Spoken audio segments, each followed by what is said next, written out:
Ariana Gilmore. And I'm also your host, Jazmyn. On this show, we go in depth with inspiring high achievers and trailblazers making a difference in our world. He's a social activist, author, and award-winning journalist. Welcome to Conversations, Dr. Marc Lamont Hill. Thanks for joining us. It's my pleasure. Good to see y'all.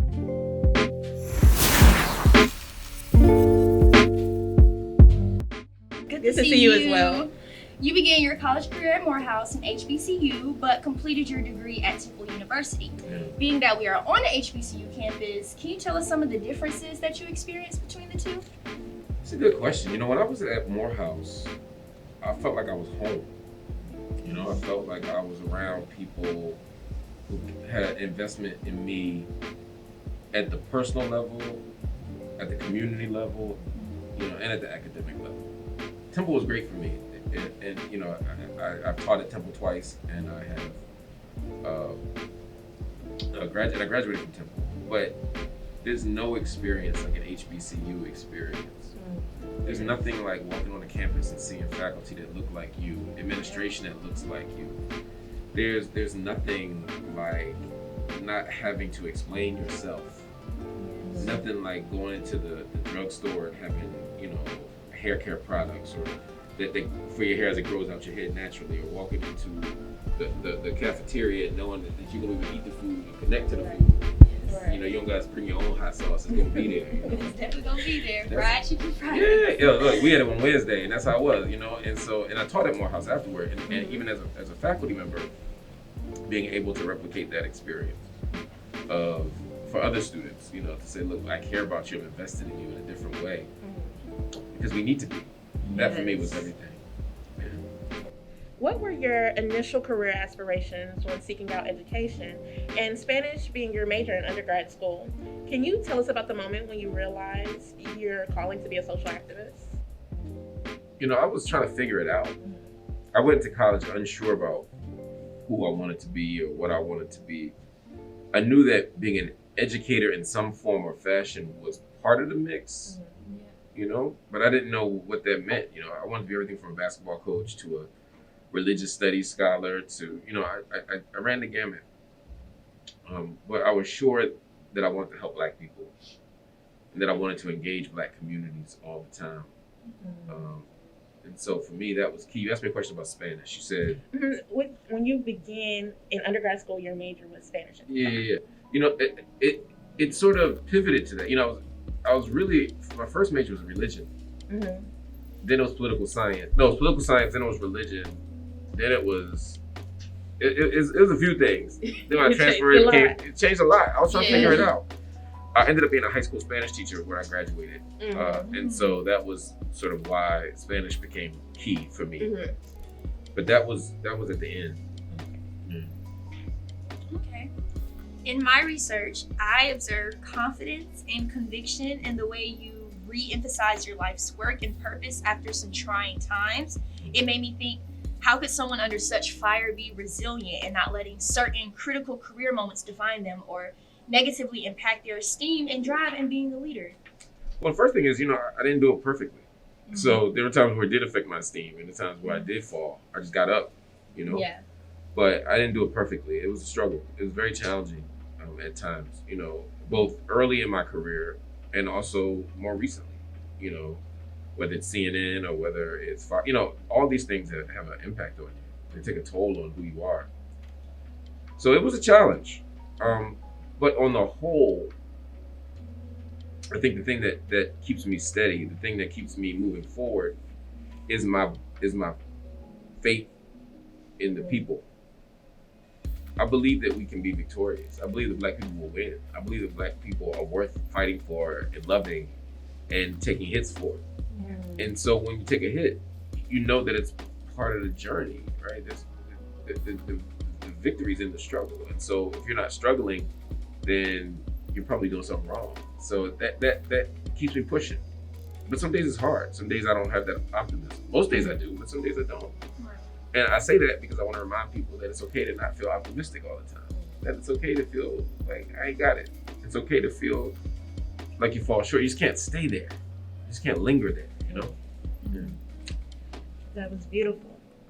So I see that you have a new book coming out called Seen and Unseen, Yeah. Technology, Social Media, and the Fight for Racial Justice, which was co-written with Todd Brewster. What do you want your readers to take away from this book? One, that we've always been fighting and struggling for racial justice, and that media and technology, while it's newer, the particular forms of technology and media that we use are new. We've always used media and technology as part of our battle and fight for freedom. But that there's something unique about this moment that allows us to build community differently, that allows us to resist more effectively than maybe ever before. But to never confuse the new access to racism with a greater incidence of racism. In other words, we were getting killed before, we just didn't have the cell phones to show it. We were getting beaten before, we just didn't have the live streaming to be able to broadcast it across the world. Right. But it was still happening. And that's what we have to do as well. We have to connect those dots. I've seen you mention some of your biggest influences being Larry King, Hakiar, Bill O'Reilly, Star Jones. How does it feel to now be the new influence, and what words of wisdom can you give to those who now aspire to be like you? I feel very grateful to even be able to have a career long enough now for people to be able to say they watched it or that they want to model any piece of it. I was very grateful to have extraordinary examples in front of me of mentors, of scholars, of journalists, of activists, of organizers, of teachers who were able to instill in me something. And so now I try to do the same thing. You know, I try to mentor, I try to teach, I try to, work with folk, try to create space for people. I think the best thing I can do is to as they say in the Bible, leave before you an open door. I have to be able to create space with the work that I do, and then hold that space for the next generation of people to come, so that when y'all come up, you make new mistakes. We're gonna make mistakes. I made a ton of them, but because of people like Haki Madhubuti, because of people like Angela Davis, I was able to make new mistakes. Right, because they whispered wise counsel. They taught me things. They showed me things, and so I could learn from both what they told me and what they showed me. And with that, now I can do something different. Right now I can make a difference. And so when I tell y'all, here's some ways that I went wrong.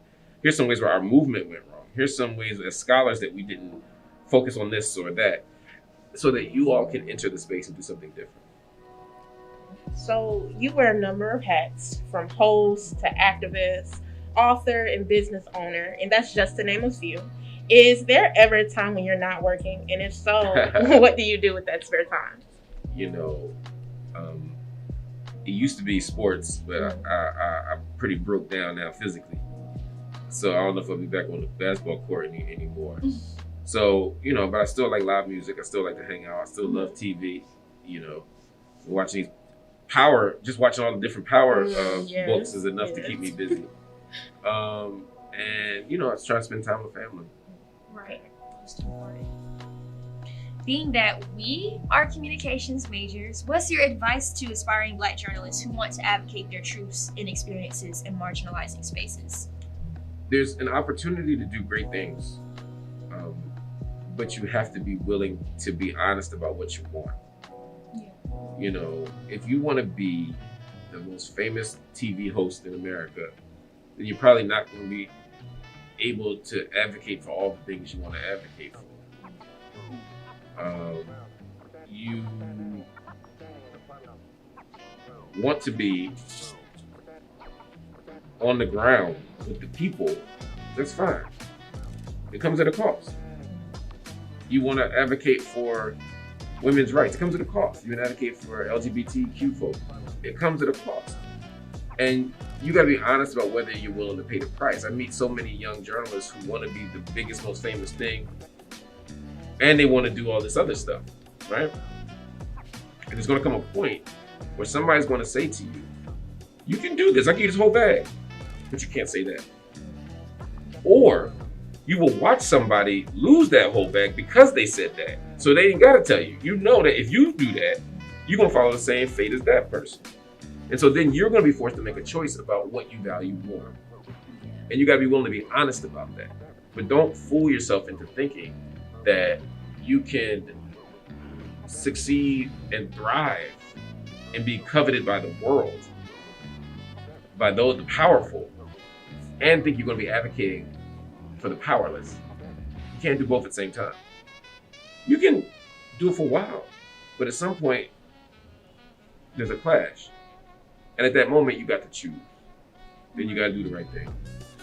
That's so realistic. I think a lot of us think of that. Thank you, Dr. Hill, for joining us. I'm Ariana Gilmore. And I'm Jazmyn Stamps. See you on the next Conversations with Ari and Jazz.